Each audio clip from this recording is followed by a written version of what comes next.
Morning, YouTube.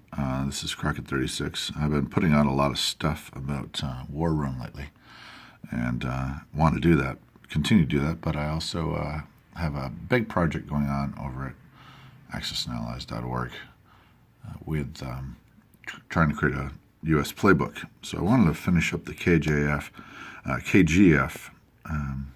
did economics, asymmetrical warfare, and KJF. Now I want to try the KGF, and then sandbagging and nibbling the edges.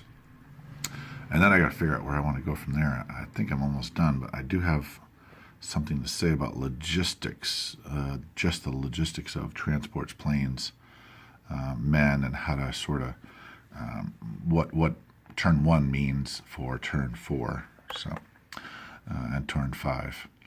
So, KGF.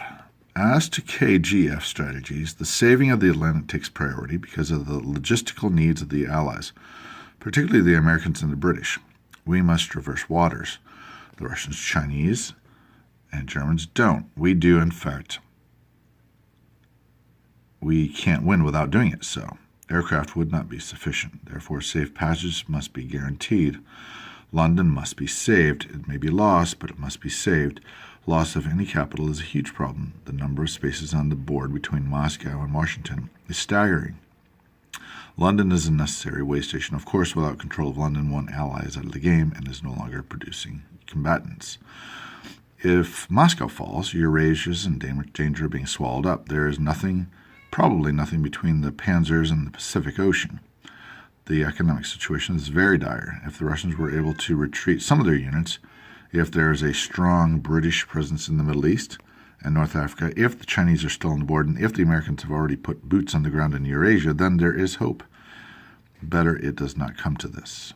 However, Napoleon did take Moscow, and then his army starved to death. The German troops that make it that far are probably not coming back anytime soon. They are an expeditionary force that will not return to Europe until around turn 8 or 9, or at best. There is an opportunity here. He will have to stack soldiers, and I should have put in the homeland. And then I'm going to move down a little bit.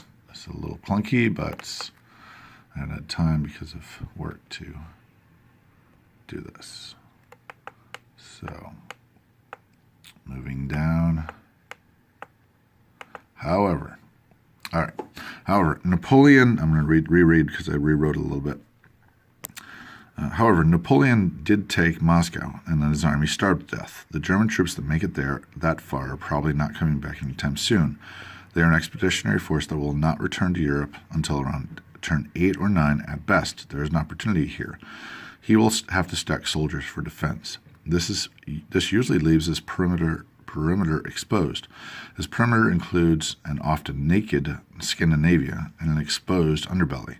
Greece is particularly interesting because it is usually empty of enemies as well. As before, we need to begin with the end. What structure do we want to set up to deal a death blow to Germany? One obvious answer is to overwhelm him by putting more boots on the ground than he can. Therefore, we need a sufficient transport shock enabled by naval supremacy. Traditionally, this has meant leaving the East Coast and poising in Sea Zone 91 and then proceeding from there to either Scandinavia or southern France or even Italy or Normandy. The other option is to take a longer voyage directly to England. This option is generally safer. The problem with 91 is that it can be reached by air units and any residual Atlantic fleet and Axis subs from the Med that can somehow slip through Gibraltar. Italians and Germans can tag team the zone if needed. If you have lost a fleet in 91, say hey below. It happens. Thus, you need twice the fleet to protect the shock. You need a formidable fleet at your destination and one at 91. Let me say that a fleet that draws an enemy's air to attack it is self-evidently meant to draw units away from Moscow. Sometimes presenting yourself as a tantalizing target is strategically shrewd. The question that should be asked is, how many of his units might he lose, and can he replace without ruining his ground game? A shock alternative that is extremely safe and effective is walking your troops into Canada, C-Zone 106, and shucking troops to C-Zone 109 and landing them there in England. This is a 12 transport shuck, 4 transversing the Atlantic, 4 back to Canada, and 4 landing troops wherever. C-Zone 109 can still be hit by bombers, but has the protection of scrambling fighters. 6 if you have them. Okay. And moving down.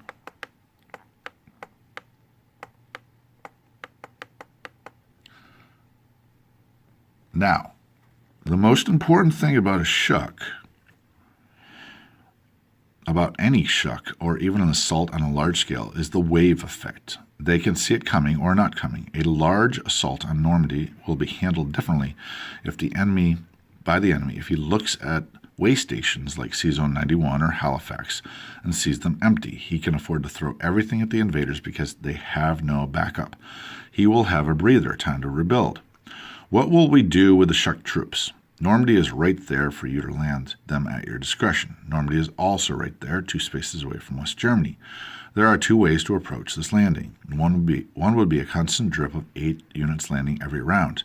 Another would be a significant buildup, say double or triple that number, more transports. Either way, they are threatening and must cause the Germans and Italians to marshal troops toward the west. What was true for Normandy is also true for southern France. Unless you capture northern Italy, unless you captured northern Italy previously or captured it simultaneously, General hand grenade is a proponent of this location because it requires so few transports to maintain the shuck. It will require 2 large navies to protect 2 vulnerable sea zones. Greece is a 16-port transport shuck for the Americans and requires protecting 3 different sea zones. It is the most obvious blind spot in the Third Reich and could even be a one-off, sending 4 transports to their doom to accomplish the spectacular feat of placing 8 units behind enemy lines. Fun at least, though probably not sustainable for the Americans. Scandinavia has many advantages. You can capture and then build a minor factory. You can bomb Germany, West Germany, back in the Stone Ages. It will probably never be contested unless the Axis balloon is mammoth or he left a force behind in Karelia. The navies have to move together. New builds for England and our reinforcements might be vulnerable. Keep those planes at the ready. For scrambling, the big question that looms over Scandinavia is this landing a rescue of Moscow or a second front?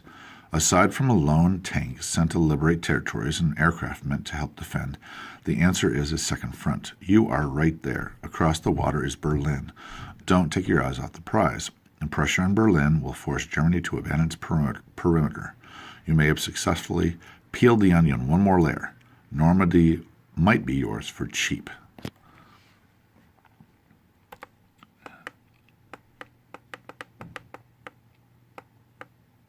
Some good discussion here. All right, and here, now on to nibbling and sandbagging. From an optical standpoint, attacking Western Europe would seem to be the needed action. From an economic vantage point, however, keeping Germany contained to around 55 IPCs might be enough to prolong the war until the disparity widens in our favor. Therefore, we begin a section of the U.S. playbook on nibbling the edges and laying down sandbags that will hold back the flood and economically support what has been called Operation Ricochet.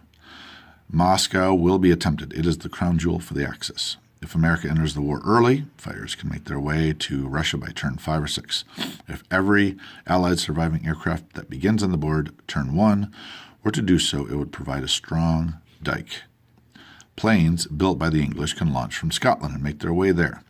Planes in the middle of the board can fight the good fight and make a difference, and still make it to Moscow by turn 5 or 6. Anzac and Indian fighters can battle in Southeast Asia and still make it. A factory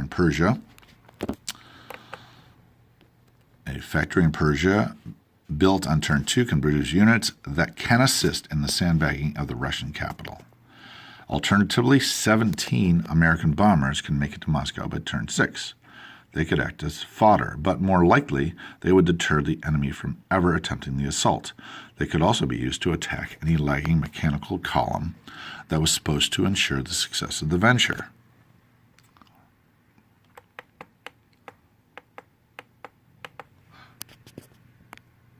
Other sandbagging areas include Yunnan and, by extension, Bombay, Egypt, London, New South Wales, and Hawaii. These are all Axis targets, assuming one is playing with the out-of-box Victory City conditions. Of these, Hawaii rests almost entirely in our hands.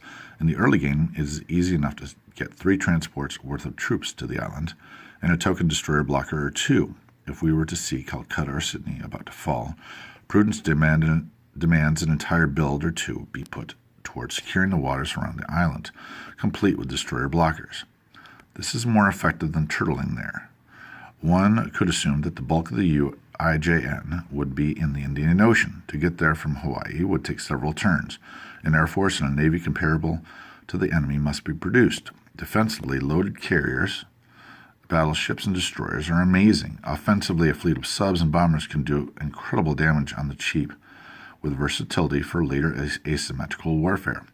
Probably the most effective defense for the island proper would be a round of air builds that could not be blocked from landing, and be used for the offensive against the blockaders and the approaching fleet. And on to page 3.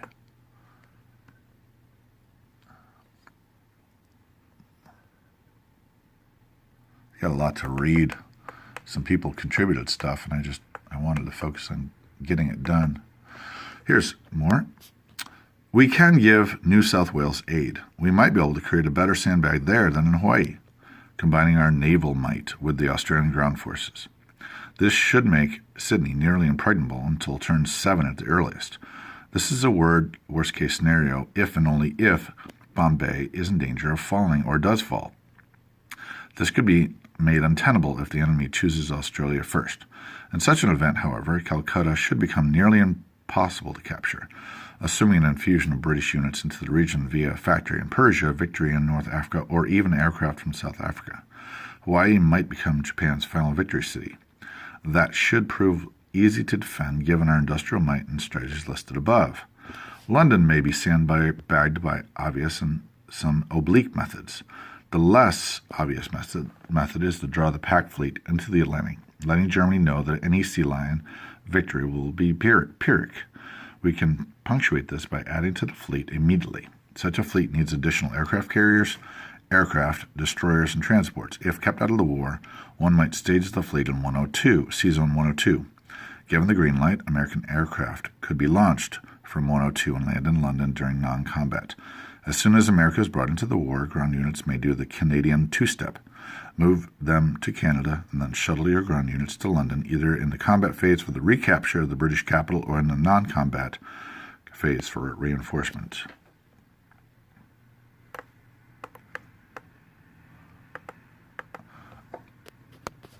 The other sandbagging will have to be done by the British, especially Egypt and Yunnan or wherever else you draw the line in China. As to nibbling the edges, I am calling this Operation Ricochet. The Axis flood rises high. Many areas might be covered, hopefully temporarily. For the enemy to reach the Middle East is no easy feat. With proper maintenance and investment, it should be an excellent area to begin taking back. For America's part, parking a fleet next to Gibraltar can aid the English effort there by instilling a sense of fear in the Italians. A build or two will need to be devoted to the potential defense of Rome. Those forces may never move for the rest of the game, nor be transported to North Africa, nor can open for the Germans in the east. Meanwhile, you are free to choose from several edges where you might land: southern France, Greece, Yugoslavia, and Albania.